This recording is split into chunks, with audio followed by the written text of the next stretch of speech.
সারাদিনের খবর নিয়ে আমাদের নিয়মিত আয়োজন আজ সারাদিন, সঙ্গে আছে ইমদাদুল হক। গুলিবিদ্ধ শরীফ ওসমান হাদিকে রাজধানীর এভার কেয়ার হাসপাতালে লাইফ সাপোর্টে রাখা হয়েছে। তার শারীরিক অবস্থা সংকটাপন্ন বলে জানিয়েছেন চিকিৎসক। এদিকে হামলায় অংশ নেওয়া একজনের ছবি প্রকাশ করেছে ডিএমপি। জড়িতদের ধরতে 50 লাখ টাকা পুরস্কার ঘোষণা করেছেন স্বরাষ্ট্র উপদেষ্টা। এদিকে এই ঘটনায় ব্যর্থতার দায় নিয়ে স্বরাষ্ট্র উপদেষ্টার পদত্যাগ দাবি করেছে গণ অধিকার পরিষদ। ওসমান হাদির উপর হামলার ঘটনায় রাজনৈতিক ঐক্য ধরে রাখতে প্রধান উপদেষ্টার সঙ্গে বৈঠক করে বিএনপি, জামাত এবং এনসিপি নেতারা। বিএনপির স্থায়ী কমিটির সদস্য সালাউদ্দিন আহমদ বলেন, এই ঘটনা প্রকৃতপক্ষে বাংলাদেশের উপর হামলা। জানান, পতিত শক্তিকে রুখে দিতে ঐক্যবদ্ধ থাকার প্রতিশ্রুতি দিয়েছে রাজনৈতিক দলগুলো। এদিকে পতিত আওয়ামী লীগ হামলার পথ বেছে নিয়েছে বলে অভিযোগ করেন এনসিপির আহ্বায়ক নাহিদ ইসলাম। আজকের মধ্যে হামলাকারীকে গ্রেফতারের দাবি জানান তিনি। হাদির উপর হামলাকারীদের 48 ঘন্টার মধ্যে গ্রেফতার না করলে 15 ডিসেম্বর সরকারের বিরুদ্ধে বৃহত্তর আন্দোলনের হুঁশিয়ারি দিয়েছে ইনকিলাব মঞ্চ। একই সঙ্গে কেন্দ্রীয় শহীদ মিনারে সর্বদলীয় প্রতিরোধ সমাবেশের ডাক দেওয়া হয়। এদিকে এই হামলাকে নির্বাচন বানচালের অপচেষ্টার অংশ বলছেন নেতারা। হাদির উপর হামলা বিচ্ছিন্ন ঘটনা নয়, বরং বৃহৎ চক্রান্তের অংশ বলে মন্তব্য করেছেন বিএনপির স্থায়ী কমিটির সদস্য মির্জা আব্বাস। ঢাকা 8-এর সম্ভাব্য প্রার্থী ওসমান হাদি এবং চট্টগ্রাম 8-এর এরশাদুল্লাহর উপর হামলার প্রতিবাদে নয়াপল্টনে ঢাকা মহানগর দক্ষিণ বিএনপির বিক্ষোভ সমাবেশে কথা বলেন তিনি।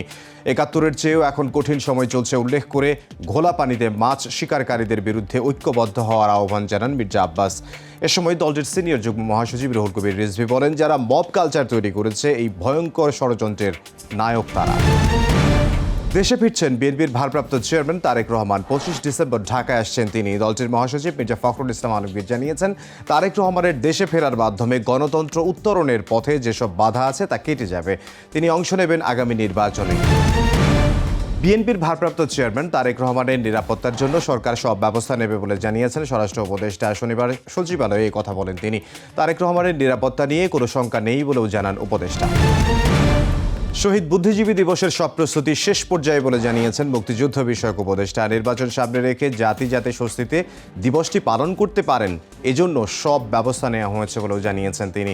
সকালে রাজধানীর রায়ের বাজার বধ্যভূমির প্রস্তুতি দেখতে যান মুক্তিযুদ্ধ বিষয়ক উপদেষ্টা।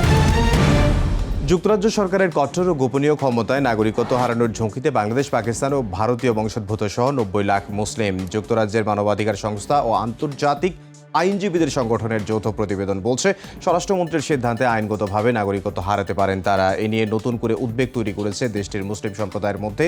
এটি কার্যকর হলে দেশটির নাগরিকত্ব ব্যবস্থায় একটি বর্ণভিত্তিক দ্বিস্তরীয় কাঠামো তৈরি করতে পারে বলে আশঙ্কা করছেন বিশ্লেষকরা।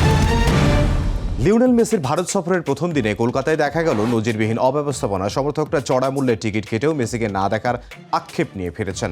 অব্যবস্থাপনা নিয়ে ক্ষোভ প্রকাশ করেছেন ভক্তরা। মেসিকে ভারতে নিয়ে আসার এজেন্ট শতদ্রু দত্তকে নিষিদ্ধের দাবিও তুলেছেন তারা। মাঠে মেসি ছাড়া প্রায় শতার্ধ লোক তাকে ঘিরে রাখায় দেখার সুযোগ থেকে বঞ্চিত হয়েছেন বলে জানান তারা। মাঠে মেসির পাশে কেন অতিরিক্ত মানুষ ছিল তার তদন্ত দাবি করেছেন ভক্তরা। ক্ষুব্ধ হয়ে সমর্থকরা যুব ভারতীয় ভেতরে ডাগ আউট থেকে শুরু করে টেন্ট ভাঙচুর করেন। সমর্থকরা গ্যালারি থেকে বোতল ছোড়েন। এই ছিল আজ সারাদিনে, দেখা হবে আগামীকাল।